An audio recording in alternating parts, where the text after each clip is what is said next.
Salut à tous et bienvenue pour ce nouvel épisode du podcast Failure Faculty numéro 57. C'est évident. L'humain est doté de 5 sens bien connus que sont le goût, l'odorat, le toucher, l'ouïe et la vue. Et si je te disais que tu as un 6e sens? Bon, malheureusement, je dois t'avouer que ce n'est pas un super pouvoir. Enfin, tout dépend du point de vue. Comme compensation, je peux même te dire que tu en as bien plus que 6. Selon Aristote, les sens étaient uniquement liés à l'extérieur, dans le sens où c'était vu comme une capacité à détecter une information à propos de son environnement. Mais en soi, un sens, c'est simplement une sensation que tu traduis naturellement par une information. Une odeur qui te fait deviner un élément, un goût qui t'indique si c'est sucré. Mais ton corps va au-delà de ces fameux 5 sens. Mais avant de voir tout cela, rappelons un peu quelques bases des sens que tu connais. Tout d'abord, le fait que bien entendu ces sens ne sont pas autant développés de base d'une personne à l'autre. Mais également que même s'ils ne sont pas régis directement par des muscles, ils peuvent se travailler et évoluer dans le temps. On pense en premier lieu à la vue, qui a tendance à baisser avec les années. Mais on peut également tirer les sensations vers le mieux. Prenons par exemple le goût, où l'entraînement du palais, notamment en œnologie, existe réellement, pour arriver à apprécier les différents arômes, discerner les subtilités. En un peu moins connu, on a également les métiers comme les nez, dans la production de parfums, avec des personnes qui certes en général ont des capacités plus élevées de base, mais entraînent également leur odorat pour s'affûter. On trouve aussi les fameuses oreilles d'or, officiers de la marine qui travaillent dans les sous-marins, en tant que spécialistes à l'écoute des sonars pour traduire les bruits en une information correspondante.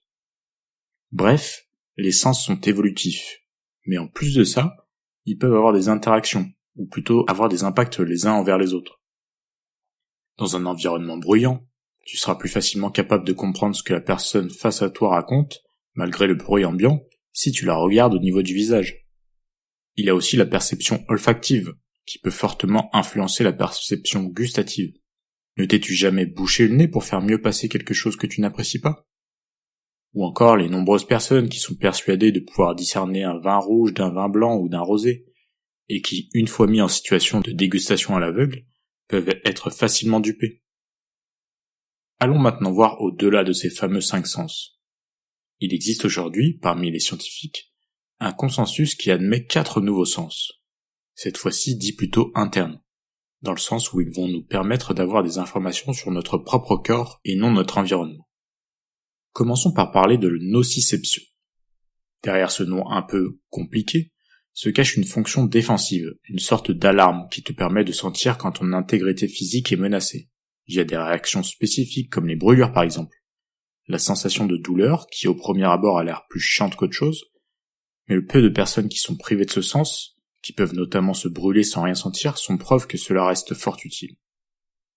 On a également la proprioception, ce sens qui nous sert à identifier l'emplacement de nos propres membres, leur situation sur notre corps et dans l'espace.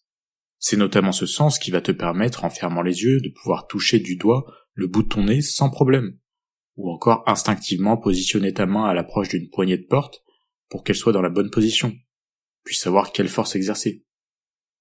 Vient ensuite la thermoception, l'aptitude à ressentir les températures. Elle dépend de récepteurs cutanés qui permettent au corps de détecter le chaud et le froid, de savoir s'il vaut mieux te couvrir un peu mieux pour garder ton corps à bonne température, ou éviter un gros coup de soleil. Et puis c'est plutôt pratique pour doser la température de la douche. Le 9e est l'équilibrioception. Cette capacité à maintenir ton équilibre, à rester stable sur tes 2 pieds, voire même un seul ou sur les mains pour les plus agiles. Au même titre que la proprioception, le sens de la vue n'est pas nécessaire pour avoir une idée de notre inclinaison. Tu n'as pas besoin d'avoir les yeux ouverts pour savoir si tu es allongé ou penché par exemple. On ne parlera pas ici de l'alcool qui peut atténuer ce sens. Au-delà donc de ces 9 sens, soit les 5 connus plus les 4 internes plus récemment reconnus, il en existe d'autres qui ne font pas l'unanimité. Mais je vais quand même me permettre de te parler de quelques-uns. Commençons avec ce que l'on pourrait appeler le sens de la vie, qui se traduirait par la capacité à ressentir ton énergie vitale. Tu peux ressentir la fatigue, sentir quand tu es en pleine forme, ou au contraire quand tu n'es pas dans ton assiette et que tu es un peu malade, sans pour autant qu'il y ait de douleur associée. On a également le sens du moi d'autrui, dans lequel on voit dans un premier temps l'aspect d'empathie ou de compassion que tu peux avoir envers les autres. Mais aussi, au-delà, la conscience que tu peux avoir de ta propre personne. Tu les perçois comme étant autres que toi, à la fois semblables et différents humainement parlant. Grâce à ce sens, tu découvres la personne qui te fait face et imprègnes ton propre toi, prenant conscience de ta propre personnalité en réaction. En situation, ça se traduit si tu éprouves de la sympathie ou de l'antipathie, le fait d'être en symbiose ou en opposition avec l'autre hors de tout affect. Pour finir, on peut parler rapidement du sens de la pensée, qui est la capacité à percevoir les pensées, à comprendre. Il te permet de te représenter, puis de conceptualiser tout ce qui est formulé à partir du langage. Par ce sens de la pensée, le monde devient cohérent et intelligible. Ce sens peut être maîtrisé et délibéré pour la réflexion ou la création, mais également plus automatique en termes de conscience. N'as-tu jamais fait un trajet en voiture, en général que tu as l'habitude de faire, que tu connais par cœur, puis au bout d'un moment tu te rends compte du chemin parcouru, comme si tu te réveillais en sortant de tes pensées, et que tu réalises la conduite que tu as faite plus ou moins en mode robot en tâche de fond. Mais bref, on s'écarte du sujet.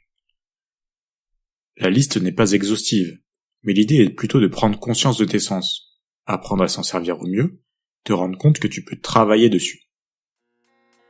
Et toi, prends-tu soin et conscience de tes sens ? Es-tu à l'écoute de ton corps et de ton esprit via les outils qui sont mis à ta disposition ?